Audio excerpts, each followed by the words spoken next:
Kalatag na ng net. Kasi akong in order na 8x8 na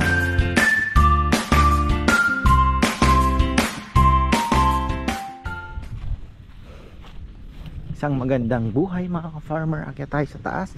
Hindi pa pala tapos ang ginagawa nila. Nandun pa si Junjun. So akala ko matatapos na itong ating hagdanan sa pigeon loft. Kaya lang mukhang may ginagawa. So sana hindi madali itong tanim ni Kongkong. Medyo naparami ang abono. Eto, papalinis na natin. Pag may time, tataniman uli natin ang talbos ng kamote. Or baka magpaampalaya uli tayo. Ito, para at least may bakod din ano. Ampalaya uli kasi ginagamit naman sa pakbit At least kakatipid tayo sa pakbit. Sa pakbit man lang makabawi-bawi tayo. So ayun, pipino kasi hindi talaga maganda ngayon dahil summer na, pa-summer. So medyo hirap. Wala tayong papayang maibibigay kay Tita Susan dahil kay Leo nga wala din akong nadala dahil mga friendship ni Bebe pumunta dito nag-harvest. Bihira lang naman yung mga mga friendship niya nga bumisita. So ayan, sana tuloy-tuloy ng pagtigas ng ating lupa dito. Ayan, hagod Tito Noel, come, punta na kayo. May mga hagod na, alam ko inaantay mo rin yan. So si Tito Noel ay nag-aabang ng hagod. Hagudin mo. Asan na ba si Kongkong? Nandito pa ba? Pumunta na doon. So silipin natin yung ating ginagawa. Mukhang okay na. Naglalatag ng artificial.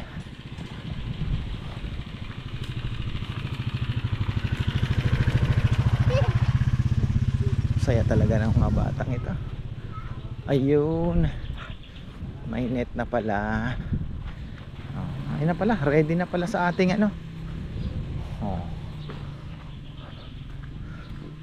in order pa ako mas malaki. Ayan, kalatag na ng net.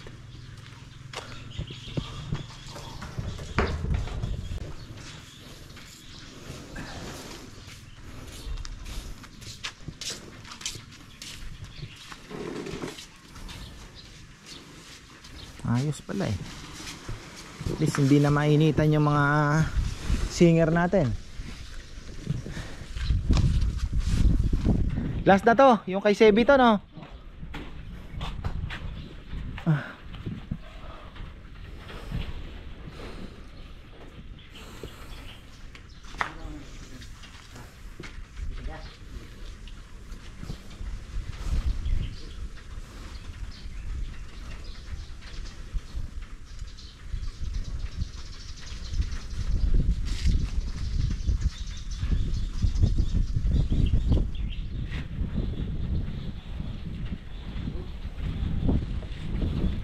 Ano yan Jun, ipapako mo din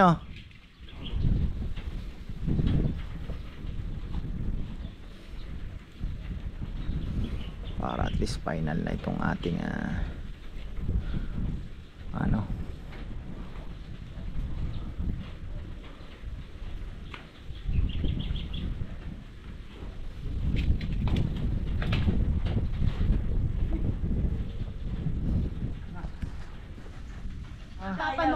ayan hindi na po ako nakapag video kanina sa kainan dahil na busy tayo. Maritesan, ayan. Subscribe sila. Ayan Tita Susan, Tito Luis. Ayan po yung mga friendship. Sila po galing na dito. Last June, wala pa daw po ang kubo. Isa sa mga early birds na pumunta dito, mga din yan. Mga followers. Followers talaga. Ayan, si Tito. Ayan. Adik sa mochon. Kailan lalabas yan? Bukas po. Mamayang gabi. Ayan. Dok, mag-subscribe. Dok, yan yung Airbnb mo sa Rojas. taas. Ayan, tita, may babatiin ka. Wala si Tita Louie eh. Oh, sayang ano. Mare, andito kinain na namin yung lechon para sa Oh, iyo. pero may ano, may Sharon ka. Kayo po. Sarap lechon. The best. Ayan, naglechon po kami ng maliit lang. Ayan, may lumpiang isda, chop suey. Lahat na. Chicharon. Ayan. Okay. Tito Luis. May iyakin ako. Ayan ba? Sama po ni Tito. Ayan. Thank you po. Thank you very much. After 2 years po sila bago nakapunta uli. 2 Babalik years. kami next year. Tiningnan ko yung bunga ng yung mangga yung sa ano nila background. May bulaklak na sabi ko almost the same time ano po. Ayan. Anong gagawin mo diyan, John? Oo. Grabe talaga si Junjun oh. So ayan, ito na po tayo. Ayan, maraming salamat po kina Tita Susan and Tito Luis Laconico and friends. Ayan, napaka ano na naman ang araw. Sobrang saya na naman po ang ano, sabi ko nga sa kanila, sabi ko kay Tita, wag na pong Sabado kasi balak po yata nila dito Sabado. Sabi ko hindi tayo makakapagkwentuhan. So si Tita po kasi ano yan eh, from the very start. Actually si Tito Luis pala ang unang ang unang nanonood niyan. Pero from the very start po talaga sila. So hanggang ngayon, maraming salamat. At ayun, masaya naman ang kwentuhan namin. Lunch. Sarap na sarap sila sa lechon. Ayan, thank you po. So kay Tita Louie, hello po sa inyo. At may Sharon naman sila. Ayun. So eto, balikan natin to. Okay na pala. Oh. Ito na po yung ating pinagtagpi-tagpi na kasi mga tira-tira na lang po ito na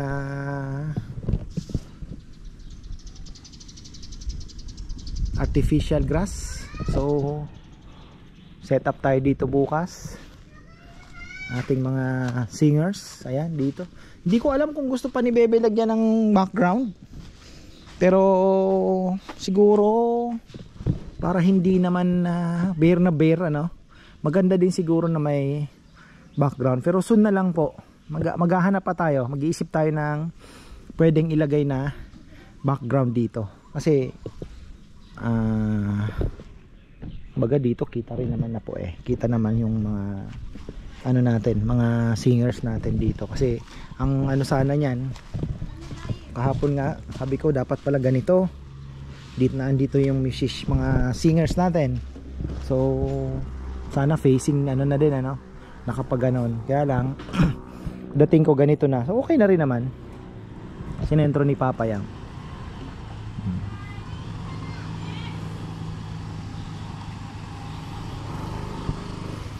Actually naisip ko lang ito ano eh. Nung linggo lang, bigla lang nag-pop up sa ano ko, nakita ko na masaya silang nagsasayawan, kaya lang maliit yung dance floor at delikado pa, pwede pa silang mahulog doon. So nag-isip po agad ako na kung saan pwede. Sana dito, inisip ko dito, sabi ko pwede na dyan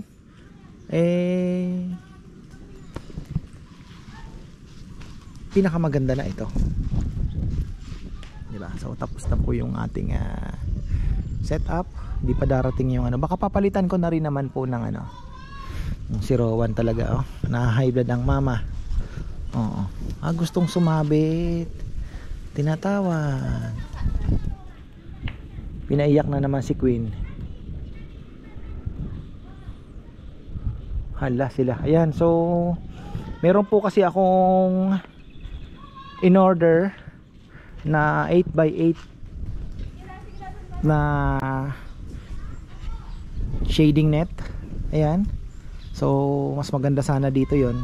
Pero baka ano naman, baka tatanggalin na lang po namin to at papalitan na lang namin ng ano, ng mas malaki. Pero hindi po kasi darating eh. Baka sa Monday pa dumating.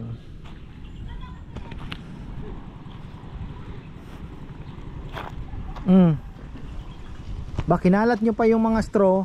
Bibili si Tito Nelnel ng ayan, para bukas na po yan. Upo ka na dyan. Oh.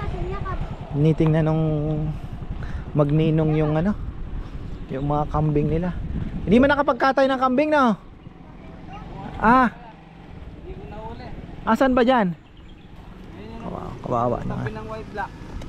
White black. Ah. Barako, no? Yung sayo pa pala dyan, yung galing kayo. Si Junjun. Ayan o yung brown na batitang kaya? Asan dyan? Ayan yung brown. Nasaan na yung puti na dapat kakatayin nun? Pinagpalit kayo tok-tok, di ba? Ah, oo nga pala. Ayan o, malaki na rin dyan. Nasaan na yung brown? Ayan yung malaki na rin doon dyan. Ayan, yung mahakbag na yan. Okay. Ah, Brown din. kambing mabilis lang. Buntis na rin. Buti wala nang nagre-reklamo. Isang anak na, buntis niya naman. Magandang business papayamang kambing. Oh, wala. Lalo na kung malaki ang lote mo. Kunyari may manggahan ka. Oh, kambing sa ibaba, mangga sa itaas. May nagko-control na ng damo mo, wala ka pang ano, 'di ba? Gastos. Ang bilis lang yung dumami niyan. Kahit padalawa-dalawa lang ang anak, pwede na. Papadampot pala ako kay Kongkong ng mga tae ni na Chuchay, oh. Gandang fertilizer 'yan. Iipon lang sa isang lugar. Maluwag na dito, no? Pwede dyan nga. Buntis pa. Yung ano lang yung anak na kanya. Hindi yung sa akin ng anak. May barako ka dyan. Ilan ang barako mo, Nel? Bali, tatlo yan. Pangapat yung Wala namang nawawala kahit ganyan lang. Lula pa mo rin yung bayan. Wala namang nangungursunada.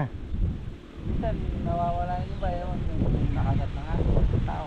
Tao yun. Pero hindi mo malaki po yun pag nawawala. Maliit lang. Yung baka inaano lang ano. Pinaglalaroan, no? Ilan ang nagkakambing dito sa area mo? Wala. Dalawa lang kami niyan dyan. Kuya mo? Yung kuya ko sa yung tabi namin doon. May kambing din. Hindi naghahalo-halo.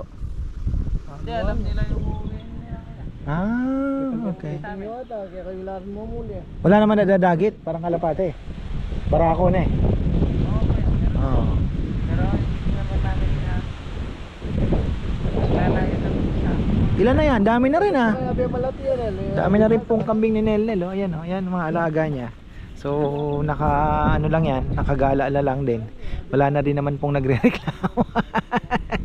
Kasi ang kambing talaga, yan ang problema dyan. Kalaban yan, mga farmer. Pero, kinaganda naman dito, wala kang puhunan dyan. Hindi mo na, pinapainom mo pa yan ng may molasses, wala na asin. Kuya, magkakita kong gawa yan. Oh, yan lang po ang gastos niyan eh. May kaunting salt kasi naghahanap po yan ng kaunting alat din. Tapos minsan may mineral ano sila block. Ganon. Ayos na. Maganda sana ma-upgrade mo. Sa'yo kuya,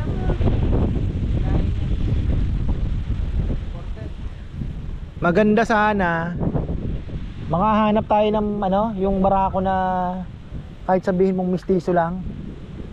Yun ang iaano mong barako noon. tatali ng Oo.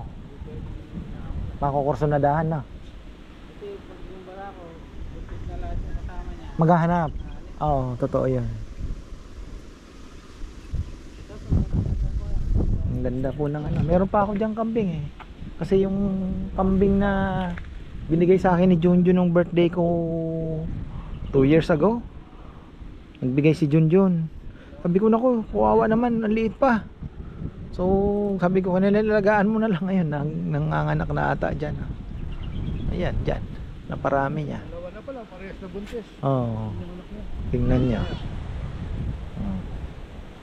Buti wala na yung sakit-sakit, no? Na-inject lahat yan kuya. Oo, yun naman pala. Sa kanila, hindi pina-inject, namatay yung iba. Oo, bakuna yun eh. Maganda kuya, pag tagulan, injakan. Kalaban, ulan. Mahina sa lamig yung kambing, yun. Oo, mahina. Pero at least, oh, tingnan mo, dami na dyan, oh. Kaya pag tag-araw, dapat manganak sila. Para malakas. Si dito sa kabila, hindi rin pala nagbebenta yon, puro katay-katay din lang. Oo, Dodong, dami na rin niya. Maganda sa kanya, nakakulong. Busy si Jaisel. So mamaya daw, tamang-tama nagtatanong yung mga bata kung kailan daw uli kakain sa labas, City Mall. Sabi ko nga minsan i-SM natin yung mga friendship. i-SM natin. So ayun, at least ready na yung ating na-rush po natin yung ating stage. Ayos na yan para naman tapos mahaba po yung wire na binigay ni Brother Jim. Ayan, shoutout sa iyo brother, thank you so much. Technician po yun. Some technician. So pwede nating ilagay dito yung isang speaker, tapos makakatakbo naman yung wire, mahaba naman, tapos isa facing na. So ayos na, biblend na lang natin ang konting sakto lang na hindi gaanong maingay. Ayan mga ka-farmer, nakapag merienda na tayo. Hindi na ako umakyat, nagkatay po sila ng kambing pala sa taas dahil ano daw, babaunin daw sa kasapsapan. Masyado nang excited ang mga ito. So ayun, sa kasapsapan daw po babaunin. At the same time ay mayroon pa akong pasorpresa, pero wag na muna, hindi ko na po muna sasabihin. Meron din po kaming sorpresa sa inyo, at ganoon din po sa mga taga yung sa kasapsapan din po yung tropa, no? So ayun, yun nga lang, medyo malaki daw po yung alon doon, at yung amihan medyo malakas. Hopefully matapos po yung weekend, yung week na to, kasi sabi naman sa balita hihina daw po ulit, kasi kanina malakas po yung hangin nakakarating dito. Kung dito malakas, what more pa doon, di ba? So facing Pacific Ocean, kaya medyo pero maganda daw ang panahon, maaraw. Pero parang maaraw ba bebe kanina? Bakit may binaha yung dilasag? Kanina, sabi ko, Okay. So sa dating daw namin sunny. Ay, so cross fingers. Yung mga baon ready na, mga pamingwit. Ewan ko kung may mabibingwit, pero syempre naka-ready tayo. Si Frank ganon din naman. At ano pa ba? Pero syempre naka-prepare na po kami ng baka Thursday na lang po kami uwi na din. So mas maganda yun, kasi yung preparation po ng Friday mas maganda. At ano pa ba? Ayun yung kalapate ko. ang baba ng lipad. Oo, sa akin yan Naglanding dito natin. Oo. So ayun po mga farm, papakain na rin pa ako ng kalapate. At ayun, happy birthday pala kay Tita Net Kalalang. At ayun, happy birthday po tita. Tapos see you on Saturday sa mga pupunta. Medyo marami, may grupo daw ng Eagles. Kailan ba yun? Sabado? Sabado. Eagles Club, yan. Early birds daw po sila. So ayun, maraming salamat po. Ayun, abangan natin. Tapos ano pa ba? Sunday, meron bang meron. So, naka-prepare naman po kami. At baka dalawa kami ng Sabado, para yung matitira pang luto na rin natin sa linggo kung sakali man. O titingnan natin kung pwede magdalawang linggo, kasi 3 yung baboy na naandyan. So iuubos po natin yun ng weekend. So bahala na. Ayan, so maikli lang po ang vlog natin ngayon. Tita Susan, marami pong salamat. Tito Luis, alam ko busy po yung inyong vacation, pero salamat po sa pagbisita. Syempre kami po ay natutuwa. Thank you so much po. May bago akong wallet at may laman pa. Thank you tita. Naku, dami nyo palang pasiksik doon. So ayun, thank you so much po. Yung mga bata meron din. So ayun, maraming salamat. Na yung bago kong wallet mabibinyagan na bukas. Ayusin ko na po mamaya yung aking marami din ang magbibigay. Meron din pang palengke daw. So tingnan na lang natin, baka pang alis-alis na din lang po yung iba. Pero yung siyempre pang harabas po yung Kipling. So ayan, maraming salamat. Ano ba? Okay na? So ayan, maraming pong salamat at magandang buhay. Bebe, magkaiba ang talisay, no? So ayan mga farmer, singit ko lang, bibili kayo ng talisay, bilhin nyo na yung malago na yung dahon, kasi yung malalaking dahon, kasi tingnan nyo to, hindi po nagkakaroon ng dahon. Siyempre dahon ang kailangan natin. Taglagas siya ngayon. Hindi, taglagas, pero hindi din kumakapal talaga. Iba pa rin talaga ito. Ayan o.